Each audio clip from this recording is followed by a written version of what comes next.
తూర్పు గోదావరి జిల్లాలో అర్ధరాత్రి ఘోర రోడ్డు ప్రమాదం జరిగింది. జీడి గింజల లోడ్తో వెళ్తున్న లారీ బోల్తా పడింది. స్పాట్లోనే 7గురు దుర్మరణం చెందారు. టీ నరసాపురం నుంచి వెళ్తోంది లారీ. చిన్నాయిగూడెం శివారు దగ్గర అదుపు తప్పి బోల్తా పడింది. మొత్తం వ్యాన్లో 10 మంది ప్రయాణికులు ఉన్నట్టుగా తెలుస్తోంది.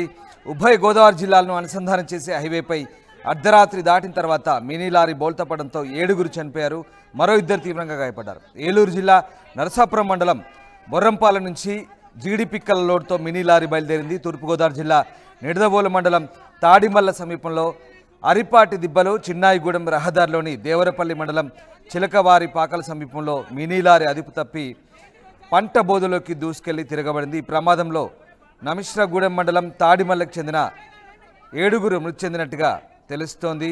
అయితే డ్రైవర్ మినీ లారీలో 9 మంది సభ్యులున్నట్టు తెలుస్తుంది. డ్రైవర్ తప్పించుకొని పరారైనట్టుగా సమాచారం.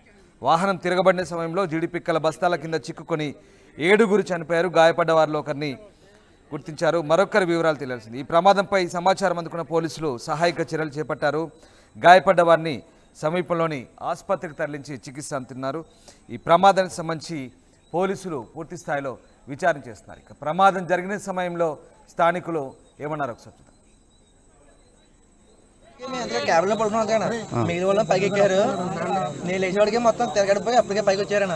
తర్వాత లేచి వచ్చేవాడికి కింద మొత్తం ఎంతమంది? ఇప్పుడు మేము 16 మంది అన్న. మొత్తం 16 మంది. కనవాళ్ళు ఏమారు? గొట్టెక్కారన్న. మిగిలిన వాళ్ళు 8 మంది బంట వాళ్ళు మాత్రం కొట్లో ఉండిపోయారు. ఏ ఊరు నుంచి లోడ్ వేసుకొస్తున్నారు మీరు? జంగారెడ్డి కూడా అసలు తెలియదు మరి ఊరు. ఓకే తమ్ముడు, అక్కడ నుంచి వస్తున్నారా? ఎక్కడికి వెళ్తున్నారు? ఇక్కడ నుంచి వచ్చినవాడికి మేము ఎంత క్యాబ్ లో పడుకున్నాం కదా, మిగిలిన వాళ్ళు రాత్రి 9 గంటల ప్రాంతంలో జంగారెడ్డిగూడెం దగ్గరలో ఈ జీడిపిక్కల లోడ్ తోటి ఐచర్ వ్యాన్ బయలుదేరింది. అది నాగబాబు అని తాడిమల్లు గ్రామానికి చెందిన, నిడదవోలు దగ్గర తాడిమల్లు గ్రామానికి చెందిన జీడిపిక్కల బిజినెస్ చేసే అతను లోడ్ అది. అతను లోడ్ తీసుకొని కూలీలు 8 మంది ఉన్నారు, బంటా వాళ్ళు. 8 మందిలో ఒక అతను క్యాబిన్లో ఉన్నాడు. ఇంకా మిగతా వాళ్ళు 7గురు కూడా పైన ఉన్నారు.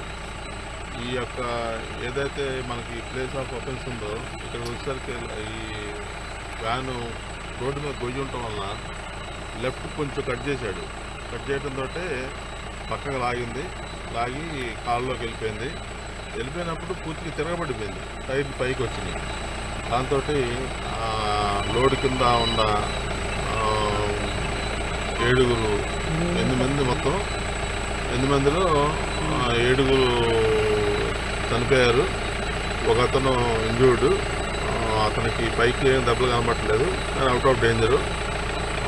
అతను రక్షించగలిగాం. మిగతా వాళ్ళు దురదృష్టవశాత్తు చనిపోయారు. క్యాబిన్లో ఇంకో అతను అతను ఉన్నాడు, అతను క్షేమంగా ఉన్నాడు. ఈ పిక్కల ఓనర్ కూడా నాగబాబు అనే అతను అతను అసిస్టెంట్ క్లర్క్ ఇద్దరు కూడా క్యాబిన్లో ఉన్నారు. వాళ్ళు కూడా లారీ డ్రైవరు ఇక్కడ నుంచి సీన్ ఆఫెన్స్ నుంచి పక్కకు వెళ్ళిపోయారు. ఈ కేసు ఇన్వెస్టిగేషన్ చేసి తదుపరి తీసుకుంటాం. బాడీలన్నీ కూడా కొవ్వూరు మన గవర్నమెంట్ హాస్పిటల్ షిఫ్ట్ చేసాం. రేపు ఉదయం ఇంపోస్ట్ చేసి బాడీని వాళ్ళకి బంధువులకి పొందగలుగుతాం. మంగళవారం అర్ధరాత్రి దాటాక తూర్పుగోదావరి జిల్లాలో ఘోర రోడ్డు ప్రమాదం జరిగింది. జీడి గింజల లోడ్తో వెళ్తున్న లారీ బోల్తా పడింది. స్పాట్లోనే 7గురు చనిపోయారు. మరొక 2 తీవ్రంగా గాయపడ్డారు. ప్రమాదం జరిగినప్పుడు మొత్తం లారీలో 9 మంది ఉన్నట్టుగా తెలుస్తుంది. ప్రకాష్ జైన్ అవుతున్నారు. ప్రకాష్, తూర్పుగోదావరి జిల్లాలో జరిగినటువంటి ఘోర రోడ్డు ప్రమాదానికి సంబంధించిన సమాచారం.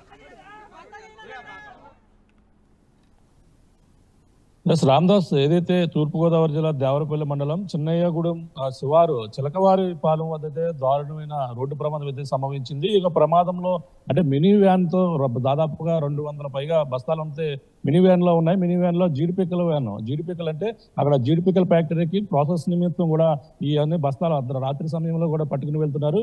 ఆ సమయంలో వ్యాన్ సరిగ్గా మనకు వచ్చే టీ నరసాపురం మండలం బొర్రపాలెం నుండి అయితే జీడిపిక్కల లోడుతో అయితే బయలుదేరింది. నిడదవోలు అయితే వెళ్ళాలి. నిడదమల మండలం నుండి తాడిమల్ల గ్రామం వెళ్తుండగా అయితే ఈ ప్రమాదం అయితే చోటు చేసుకుంది. సరిగ్గా ఎక్కడైతే చెన్నై గుడి ఏదైతే ఉందో గుడి దగ్గరికి వచ్చేసరికి ఒక్కసారిగా అక్కడ గొయ్యి ఉంది. ఆ గోతులను తప్పించబోయి వ్యాన్ ఒక్కసారిగా ఆ పక్కకైతే అయితే బోల్తా పడినటువంటి పరిస్థితి. అంటే అతి వేగంగా వచ్చి గొంతులో పడడంతోనే వ్యాన్ ఒక్కసారిగా బోల్తా పడింది. వ్యాన్లో ఆ సమయంలో అందులో ఉన్నటువంటి పరివారు మొత్తం 10 మంది వరకు ఉన్నారు. 10 మంది అందులో ఆ బస్తాలన్నీ కూడా వాళ్ళపై మీద పడడంతోనే అందులోనే వ్యాన్లోనే మొత్తం అందరూ కూడా మృతి చెందినటువంటి పరిస్థితి. 7 వరకు కూడా మొత్తం మృతి చెందారు. అందులో మరో 3కి అయితే తీవ్ర గాయాలు అవడంతో అక్కడ హాస్పిటల్కి అయితే తరలించినటువంటి పరిస్థితి ప్రధానంగా ఉంది. డ్రైవర్ పారిపోయినట్టుగా తెలుస్తుంది. డ్రైవర్ నిద్రమత్తే కారణమా? ప్రాథమికంగా పోలీసులు ఏం నిర్ధారించారు? డ్రైవర్ అంటే అతివేగంగా వెళ్ళడం, రాత్రి సమయంలో కావడం, కొంచెం అతను రాత్రి సమయంలో ఉండడంతోనే వేగంగా వెళ్లి గోతులో పడినటువంటి మినీ వ్యాన్ ఒక్కసారిగా బోల్తా పడడంతోనే అందులో వ్యాన్ అయితే బోల్తా పడిపోయింది. బోల్తా పడిన నేపథ్యంలోనే బస్తాలన్నీ కూడా ఈ యొక్క కూలీల కింద కూలీల మీద పడిపోవడంతోనే ఎవరో కూడా లేవలేని పరిస్థితి. ఒక్కసారిగా వాళ్ళ ఊపిరి ఆడక చనిపోయారు. వెంటనే డ్రైవర్ అయితే అక్కడ నుంచి పరారైనటువంటి పరిస్థితి అయితే ఉంది. ఎందుకంటే అక్కడ ఆ డ్రైవర్ అయితే ఎదర ఉంటాడు, ఎదర భాగంలో ఉంటారు. అది డ్రైవర్ కి లెఫ్ట్ సైడ్ వాలిపోయినటువంటి బోల్తా పడినటువంటి పరిస్థితి. డ్రైవర్ అయితే క్షేమంగా స్వల్ప గాయాలు అయినప్పటికీ ఆయన భయంతో అక్కడి నుంచి పారిపోయినట్టుగా పోలీసులు అయితే చెప్పడం జరుగుతుంది. ఈ నేపథ్యంలో అక్కడ చనిపోయిన మృతదేహాలన్నీ కూడా కొవ్వూరు ప్రభుత్వ ఆసుపత్రికి పోస్ట్ మార్టం నిమిత్తం తరలిస్తున్నారు. మిగిలిన గాయపడిన వారిని అయితే దగ్గరలో ఉన్న హాస్పిటల్లో మరో 3 అయితే చికిత్స అందిస్తున్నారు. ప్రధానంగా వీళ్ళంతా కూడా ఏలూరు జిల్లాకు చెందినటువంటి వారు కూలీలుగా ప్రధానంగా గుర్తించడం జరిగింది. ఇక్కడ నుంచి ఏదైతే నిడదవోలు పట్టుకెళ్తున్నటువంటి క్రమంలో ఆ యొక్క జీడిపి ఫ్యాక్టరీలకు తరలించే క్రమంలోనే ఈ వ్యాన్ అయితే బోల్తా పడడంతోనే మొత్తం అందరూ కూడా 7 చనిపోవడం పరిస్థితి ప్రధానంగా ఉంది. రామదాస్. రైట్. ఎస్. తూర్పుగోదావరి జిల్లా చిలకవారిపాలెం దగ్గర చిలకవారిపాకల దగ్గర ఈ ప్రమాదం జరిగింది. జీడిపిక్కల లోడ్తో వెళ్తున్న మినీ లారీ బోల్తా పడి పంట బోధుల్లోకి దూసుకెళ్లి బోల్తా పడింది. దీంతో మొత్తం 7 మృతి చెందారు. మరొక 2కి తీవ్ర గాయాలయ్యాయి. ఇక లారీ డ్రైవర్ అక్కడి నుంచి తప్పించుకొని పారిపోయినట్టుగా తెలుస్తోంది. డ్రైవర్ నిద్రమత్తే కారణంగా తెలుస్తోంది. ప్రాథమికంగా నిర్ధారించారు. ప్రస్తుతం పోలీసులు ఘటనా స్థలాన్ని చేరుకొని పూర్తిగా దానంతా క్లియర్ చేసే పనిలో ఉన్నారు. ఇక కేసు నమోదు చేసి దర్యాప్తు చేసే పనిలో ఉన్నారు పోలీసులు.